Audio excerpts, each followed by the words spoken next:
you. Sana kapag tinitingnan ka ng mga tao sa paligid mo, nai-inspire sila. Natutuwa sila.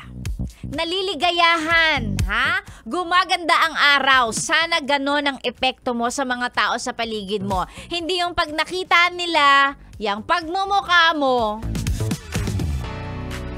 bad mood na agad sila. May mga ganun pa naman, 'di ba? Yung may mga tao tayo na may encounter, makikilala sa buhay na 'to na makita lang natin sila, parang ay sira na araw ko.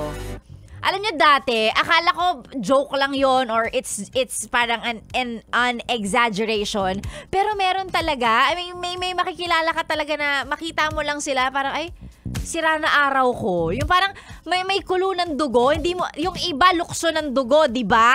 May mga tao tayong makikilala sa buhay natin na kulo ng dugo talaga ang mafi-feel mo na pag nakita mo, ay, sira na araw ko, ayoko na dito. Yung ganon, 'di ba? Yung ganon, hindi ko alam kung paano mababago 'yon, pero 'di ba, dapat ang goal natin na pag nakakita tayo ng mga tao sa paligid natin, natutuwa sila. Sana pag nakikita nyo ako, natutuwa kayo sa akin. Pag naririnig nyo yung boses ko, sana ganun yung epekto ko sa inyo. Charot. Nagdrama. Ayan. That was Miley Cyrus with When I Look at You. And yes, when I look at you, Bes, pag alam kong nakikinig ka, masaya na si Sexy Megan. Ha? Okay na, sige na. Thank you. Charot.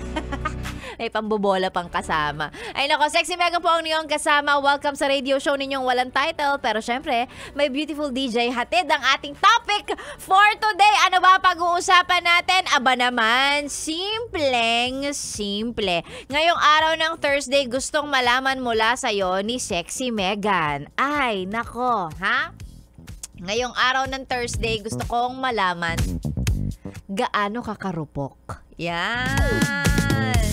Gaano karupok ang mga best nating nanonood, nakikinig sa mga oras na to. So sige, si Sexy Megan, gaano ka karupok?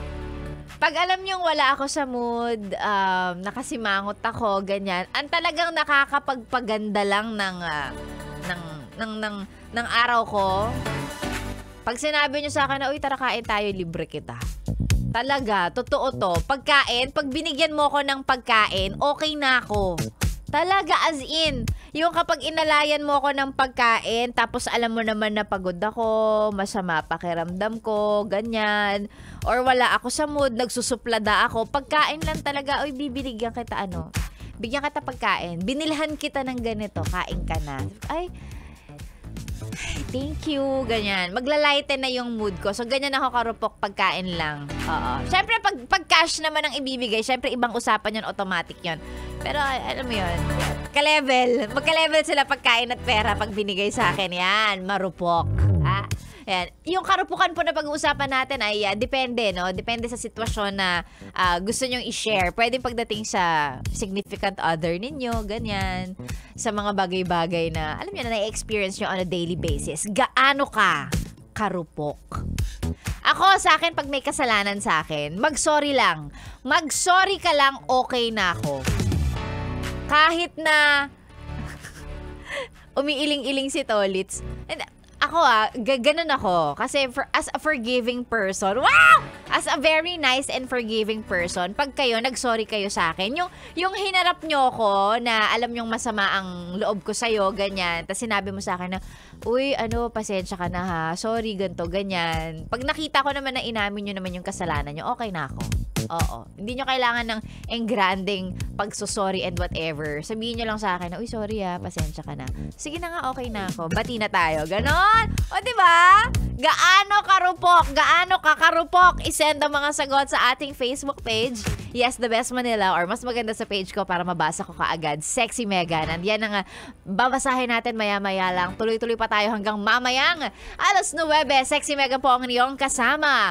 Ang mabangis, makinis, manipis, at opo, ubod ng rupok. Sexy Megan, dito lang sa 101.1. Yes, the best. Good morning!